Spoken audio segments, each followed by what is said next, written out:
Good morning മുത്തശ്ശ. ശിവ, മോൻ ശരിയായ സമയത്ത് തന്നെയാ വന്നിരിക്കുന്നത്. മോൻ ഇരിക്കെ, ഞാനൊരു പുതിയ രാഗം കണ്ടുപിടിച്ചിട്ടുണ്ട്. മോൻ അത് കേട്ടിട്ട് എന്റെ കൂടെ പാടൂ. ഓക്കെ മുത്തശ്ശ, പാടിക്കോളൂ. ആ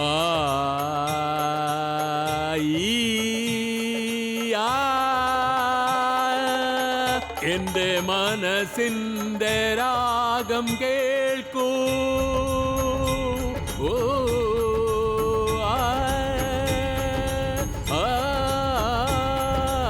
കേൾക്കൂ ഞാൻ പാടാം. കേൾക്കൂ ഞാൻ പാടാം. കേൾക്കൂ ഞാൻ പാടാം. നീ എങ്ങനെ ഇവിടെ വന്നു? ഞാൻ ശിവയെ പഠിപ്പിക്കുകയായിരുന്നല്ലോ. എന്താ പറയാ, പാട്ട് പാടാൻ തുടങ്ങിയാല് പരിസരത്തിൽ എന്താ നടക്കണേന്ന് ഒരു ശ്രദ്ധയോ ഇല്ല. എന്താ ചെയ്യാ, നിങ്ങൾ കുറച്ചു നേരം മുമ്പല്ലേ എന്റെ കൈ പിടിച്ചിട്ട് ഇവിടെ കൊണ്ടുവന്ന് ഇരുത്തിച്ചത്. പാട്ട് പഠിക്കുമെന്നും പറഞ്ഞ് പഠിച്ചുകൊണ്ടിരുന്നപ്പോൾ എന്തൊക്കെ ഐഡിയയായി ഒപ്പിക്കുന്നേ. സാരമില്ല, നിന്നെയും ഞാൻ പഠിപ്പിക്കാമല്ലോ. ഒരു ഗുരുവിന് എല്ലാ ശിഷ്യന്മാരും ഒരുപോലെയാ. ശ്രദ്ധിച്ചു കേൾക്കൂ.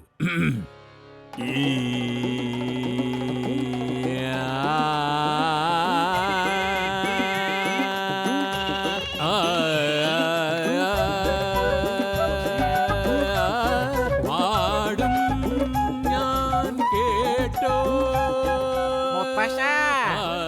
എന്ത് പറയാനാ, ഞാൻ എന്ത് പറയാനാ. ഭീംസിംഗ്, നീ ഇവിടെ എന്ത് ചെയ്തോണ്ടിരിക്കയാ? ഇവിടെ മുത്തശ്ശിയാണല്ലോ പഠിച്ചുകൊണ്ടിരുന്നത്. അതെ മുത്തശ്ശ, ഞാൻ ആഹാരം ഉണ്ടാക്കിക്കൊണ്ടിരിക്കുകയായിരുന്നു.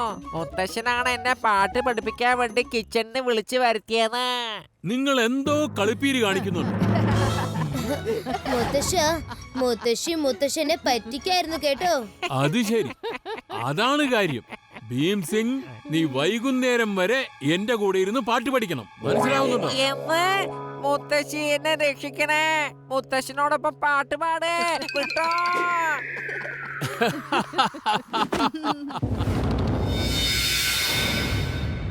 ഇന്നത്തെ പ്രധാന ന്യൂസ് കാണുക.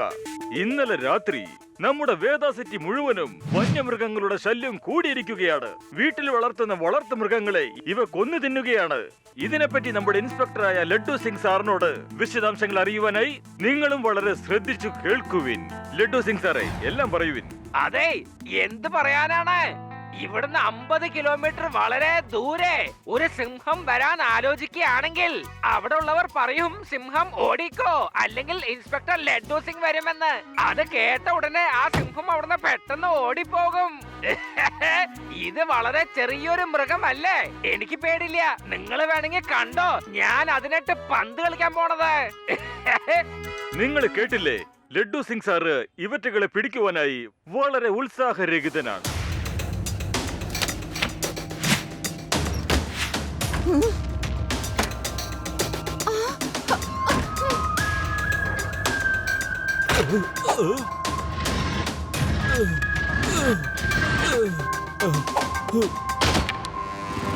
എല്ലാവരും ഉണർന്നിരിക്കൂ, ഉണർന്നിരിക്കൂ, ഉണർന്നിരിക്കൂ. ഈ വന്യമൃഗങ്ങളുടെ ശല്യം പേടിച്ചിട്ടാണ് വാതിലും ജനലും ഒക്കെ അടച്ചിട്ട് കിടന്നത്. ഇതിപ്പോ രാത്രിയിൽ ഇങ്ങനെ കൂവിയാൽ എങ്ങനെ കിടന്നുറങ്ങാനാ? വേഗം ചെന്നാ പറമ്പില് പോയി കൂവ്.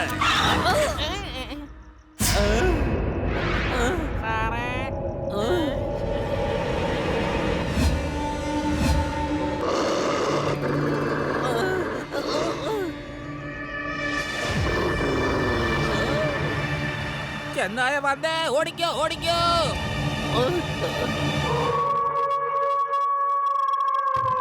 എല്ലാരും ഓടിക്കോ, എല്ലാരും ഓടിക്കോ.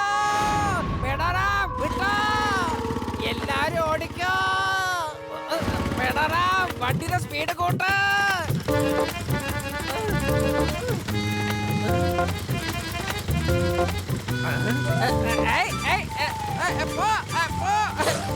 കടിക്കല്ലേ കടിക്കല്ലേ. എടാ എടോ വല്ല നോക്കരുത്, നേരെ വണ്ടി വിട്ടോ. ഇങ്ങോട്ട് വേഗം.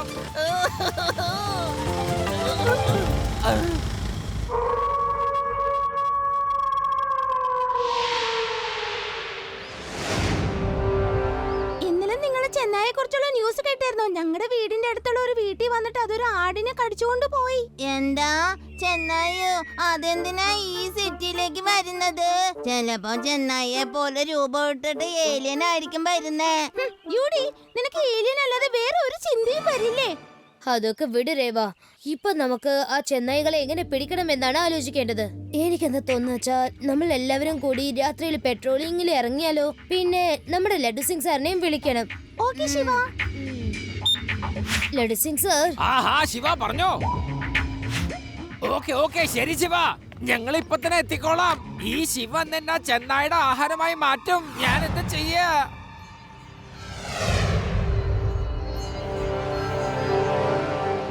ലഡു സിംഗ് സാർ, നിങ്ങളും പേടേരം സാറും കൂടി ആ വഴിക്ക് പോക്കോളൂ. രേവ അണ്ടാതി, നിങ്ങൾ രണ്ടുപേരും ഈ വഴി കൂടി പൊക്കോളൂ.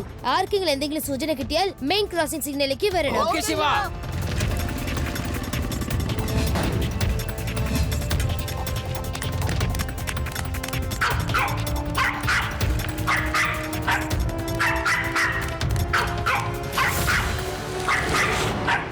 ഇതെന്റെ ഡോഗി കുറയ്ക്കുന്ന ശബ്ദമാണല്ലോ യുടി. രേവ, ലഡു സിംഗ് സാർ, നിങ്ങൾ എത്രയും പെട്ടെന്ന് ഇവിടെ അടുത്തുള്ള റോഡിലേക്ക് വാ. ഡോഗി അപകടത്തിലാണ്. Come fast. പേടാറാം, വണ്ടി അപ്പുറത്തേക്കുള്ള വഴിക്ക് വിട്ടോ. പക്ഷെ ആ ചെന്നായുടെ വഴിക്ക് മാത്രം പോകരുത്. Okay sir.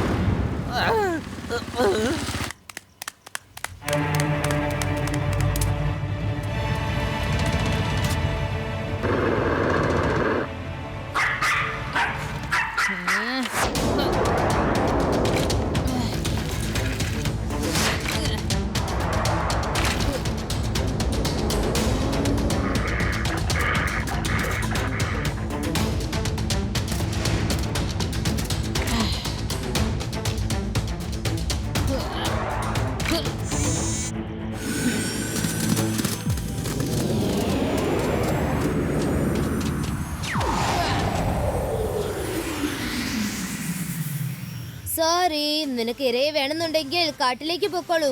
ഇത് മനുഷ്യർ താമസിക്കുന്ന സ്ഥലമാണ്.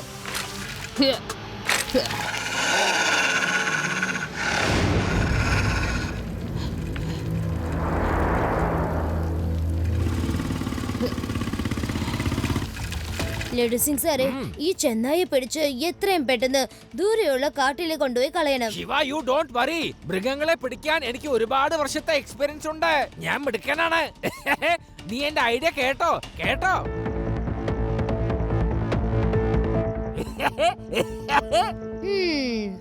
ഐഡിയ കുഴപ്പമില്ല, പക്ഷെ അപകടം പിടിച്ചതാണ്. ഞാൻ വളരെ ദൂരെ നിന്ന് നിങ്ങൾ നോക്കിക്കൊണ്ടിരുന്നോളാം.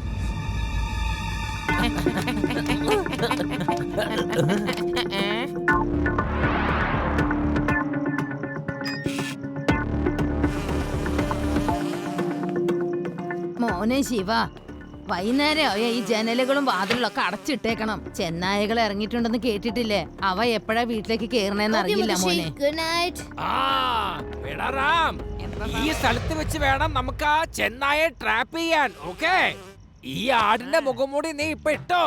ആ മൃഗം ശിവയുടെ ഡോഗിനെ പിടിക്കാൻ വേണ്ടി തീർച്ചയായിട്ടും ഇങ്ങോട്ട് വന്നിരിക്കും.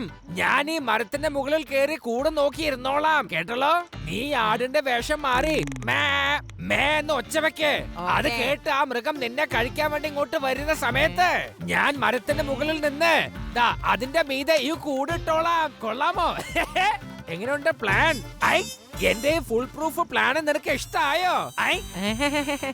എന്നെ മുകളിലേക്ക് കൊണ്ടുപോകാനുള്ള സാറിന്റെ ഈ ഫുൾ പ്രൂഫ് പ്ലാൻ ഉണ്ടല്ലോ, എനിക്ക് ഇഷ്ടായി. പക്ഷെ ഒരു കാര്യമുണ്ട് സാറേ, എനിക്ക് ഈ ആടിനെ പോലെ മേ മേന്ന് ഒച്ച വെക്കാൻ അറിയില്ല.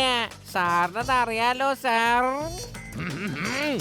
എടാ റാം, നീ ശരിക്കും വിവരമില്ലാത്തവനാണ്. എന്നാ കേട്ടോ, മേ, മേ. കലക്കി സാർ, കൊള്ളാം.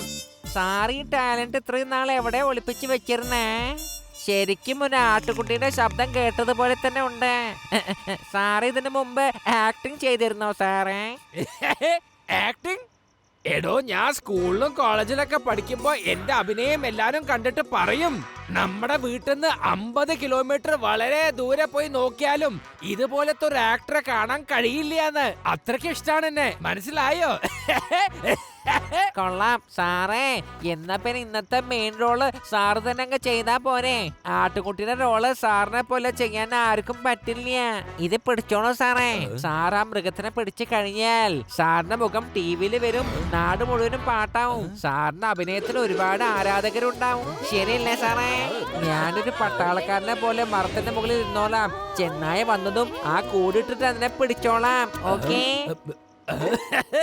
പേടാറാം, നീ ഇത്രയും പറഞ്ഞ സ്ഥിതിക്ക് ഞാൻ തന്നെ ആ വേഷം ഇട്ടോളാം.